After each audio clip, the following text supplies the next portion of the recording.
बहुत पुरानी बात है। एक जंगल में दो पक्के दोस्त रहते थे। एक था गीदड़ और दूसरा था ऊंट। गीदड़ काफी चालाक था और ऊंट सीधा सा। ये दोनों दोस्त घंटों नदी के पास बैठकर अपना सुख दुख बांटते थे। दिन गुजरते गए और उनकी दोस्ती गहरी होती गई। एक दिन किसी ने गीदड़ को बताया कि पास के खेत में पके हुए तरबूज हैं। यह सुनते ही गीदड़ का मन ललचा गया, लेकिन वो खेत नदी पार था। अब नदी को पार करके खेत तक पहुंचना उसके लिए मुश्किल था। इसलिए वो नदी पार करने की तरकीब सोचने लगा। सोचते सोचते वो ऊंट के पास चला गया। ऊंट ने दिन के समय गीदड़ को देखकर पूछा, मित्र, तुम यहाँ कैसे? हम तो शाम को नदी किनारे मिलने वाले थे। तब गीदड़ ने बड़ी ही चालाकी से कहा, देखो मित्र, पास के ही खेत में पके तरबूज हैं। मैंने सुना है तरबूज बहुत मीठे हैं।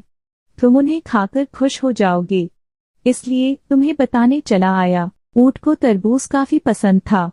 वो बोला, वाह, मैं अभी उस गांव में जाता हूँ। मैंने बहुत समय से तरबूज नहीं खाए हैं। ऊंट जल्दी जल्दी नदी पार करके खेत जाने की तैयारी करने लगा। तभी गीदड़ ने कहा, दोस्त, तरबूज मुझे भी अच्छे लगते हैं, लेकिन मुझे तैरना नहीं आता है। तुम तरबूज खा लोगे तो मुझे लगेगा कि मैंने भी खा लिए।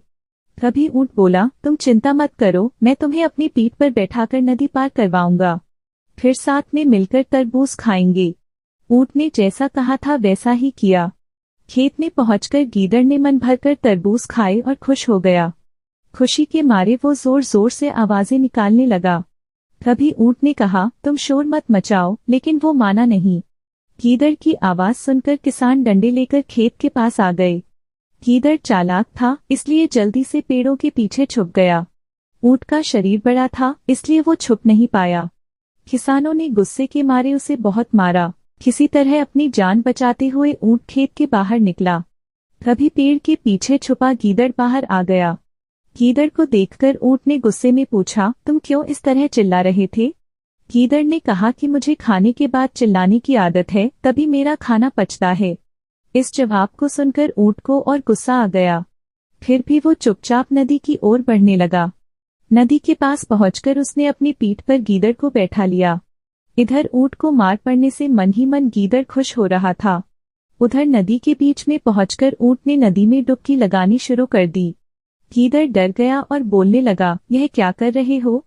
गुस्से में ऊंट ने कहा, मुझे कुछ खाने के बाद उसे हजम करने के लिए नदी में डुबकी मारनी पड़ती है। गीदड़ को समझ आ गया कि ऊंट उसके किए का बदला ले रहा है। बहुत मुश्किल से गीदड़ पानी से अपनी जान बचाकर नदी किनारे पहुंचा। उस दिन के बाद से गीदड़ ने कभी भी ऊंट को परेशान करने की हिम्मत नहीं की। कहानी से सीख कि चालाकी नहीं करनी चाहिए। अपनी करनी खुद पर भारी पड़ जाती है। जो जैसा करता है उसे वैसा ही भरना होता है।